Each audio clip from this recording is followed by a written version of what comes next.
안녕하세요. 책솜지기의 이서입니다. 제가 책솜지기 멤버 중에서 가장 마지막으로 도전 책 읽기 챌린지에 참여하게 됐는데요. 제가 선택한 분야는 예술 분야입니다. 그 중에서도 미술 분야입니다. 저는 평소에 전시회에 가서 그 예술 작품을 보는 걸 굉장히 좋아했는데 전문적으로 그 분야에 대해서 파고든 적은 한 번도 없었던 것 같아요. 그냥 그림을 보고 그 그림을 제가 원하는 해석에 맞춰서 생각하는 게 좋았고, 그 미술 작품이나 화가의 자체에 대해서 호기심이 든다거나 하지는 않았어서 따로 공부한 적은 한 번도 없었어요. 근데 이번 기회에 내가 조금이라도 이렇게 호기심 있는 분야에 조금 더 전문적인 지식을 알고 있으면 좋지 않을까? 라는 생각이 문득 드는 거예요. 그래서 미술 분야 책을 한번 읽어봐야겠다 라고는 다짐이 생겨서 이번 챌린지 때 미술 분야 책을 읽게 되었습니다. 근데 저는 미술 초보잖아요. 처음부터 너무 어려운 책을 고르서 읽으면 오히려 미술에 대해서 정이 떨어질 수도 있겠다라는 생각이 들었어요. 그래서 처음부터 쉽고 재미있게 접할 수 있는 그런 책을 읽어봐야겠다 생각을 했거든요. 그래서 제가 고른 책이 조원재 작가님의 방구석 미술관이라는 책이에요. 주변에서 이 책이 미술 분야에 대해서 굉장히 재미있게 이야기를 풀어나가고 있고, 교양 수준의 어느 지식을 소개해주기 때문에 어렵지도 않다고 했거든요. 그래서 한번 이 책을 읽어봤습니다. 제가 이 책을 읽으면서 이 책이 왜 좋은지 사람들한테 그렇게 소문이 났는지를 알게 됐어요. 먼저 첫 번째는 되게 재미있게 풀어나가요, 이야기를. 정말 어렵게 풀어나가지가 않아요. 왜 미술 작품 보면 그런 게 있잖아요.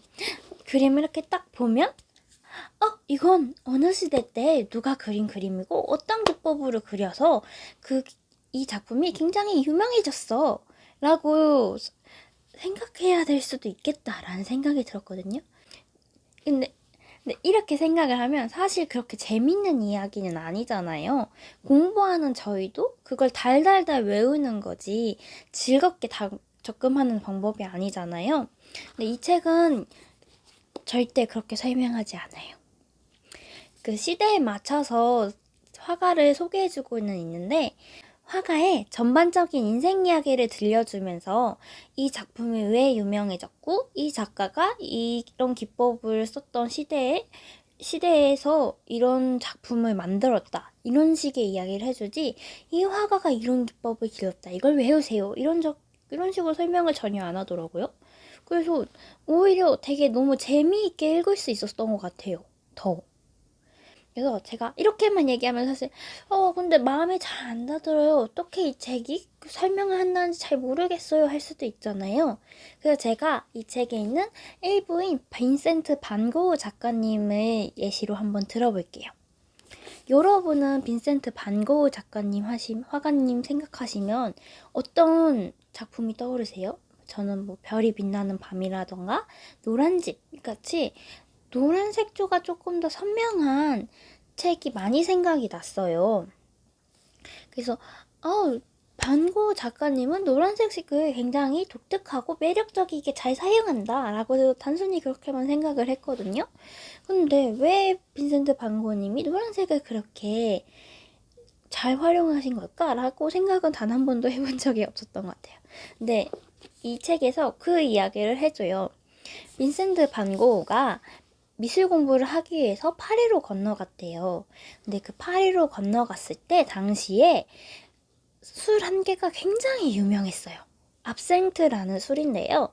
이 술이 지금 시대에 저희가 마시는 맥주나 소주처럼 가볍게 한 잔 마실 수 있는 그런 술이었어요. 대중적으로도 사람들께 인기가 많았고, 많은 애주가인 사람들도 여러 가지 향신료를 섞어서 먹기에 굉장히 좋았어서 많은 사람들이 좋아한 술이었다고 합니다.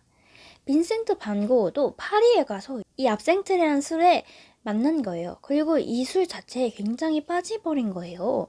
매일매일 이 술을 잘 마실 정도로, 어찌 보면 중독에 조금 더 가까워질 정도로 많이 이 술을 마셨대요. 그래서 이렇게 술을 많이 마셔서 부작용을 한 게 없게 된 거예요. 그 부작용이 황시증이라는 건데요. 황시증은 쉽게 생각하면 저희가 이렇게 안경이 있잖아요. 안경에 노란색을 막 칠해서 세상을 본다 생각하면 돼요. 그러니까 노란색 색안경을 끼고 세상을 바라보고 있었다고 생각하시면 돼요. 즉, 고흐가 노란색 색조를 쓴 작품이 많은 이유가 특별하게 노란색이 어떤 의미를 부여해서라기보다는 정말 자신이 본 세계가 노란 세상이었기 때문에 그 노란색이 조금 더 독특하게, 조금 더 잘 승화되도록 작품에 그렸다는 거예요. 이 점이 굉장히 저는 좀 흥미로웠던 것 같아요. 빈센트 반 고의 작품이 현재에 와서 그 노란색 색조를 굉장히 매력적으로 잘 썼다는 포인트가 되어서 어느 정도 유명해진 부분도 있잖아요. 근데 그 부분이 사실은 황실증이라는 부작용 때문에 자신이 본 세상이 다 그렇게 노랄 수밖에 없었다라는 점이 굉장히 흥미로웠어요. 또 어떻게 보면 화가 입장에서는 세상의 색을 분명하게 보지 못하고 노란색 한 가지로만 거의 모든 색을 볼 수 있다는 점에선 자신이 굉장히 큰 단점을 가지게 된 거잖아요. 근데 그럼에도 불구하고 잘 극복해서 화가로 꾸준히 활동을 했다는 점에서도 굉장히 본받을 부분이구나 라는 생각이 들었던 것 같습니다. 그래서 제가 지금 이렇게 빈센트 반 고흐 이야기를 했던 것처럼 이 책에서는 많은 화가들의 이런 전반적인 인생 이야기를 들려줘요.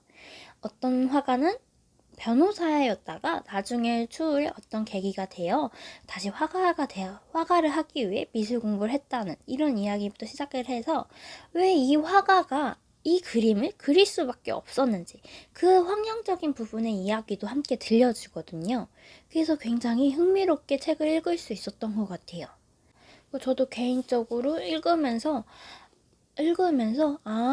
그래서 이 시대 때 사람들은 이런 기법이 많았고 이게 왜 이 시대 땐 충격을 줬는지 이런 부분들을 명확하게 알 수 있어서 좋았던 것 같습니다.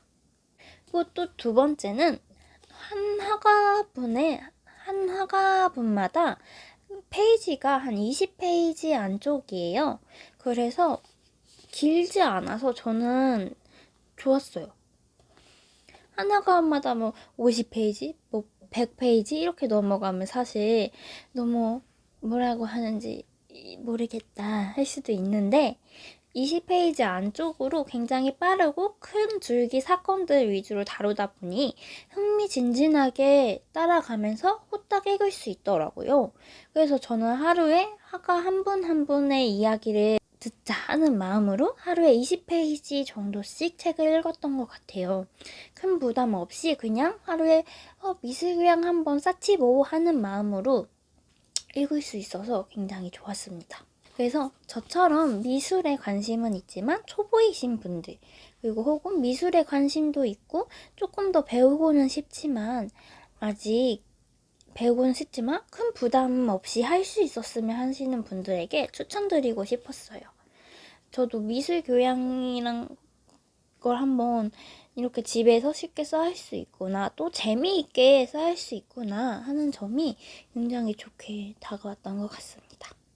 그래서 여러분도 저와 같이 방구석 미술관으로 떠나보시는 거 어떠실까요? 그럼 저의 이번 챌린지 영상은 여기서 마치도록 하겠습니다. 감사합니다.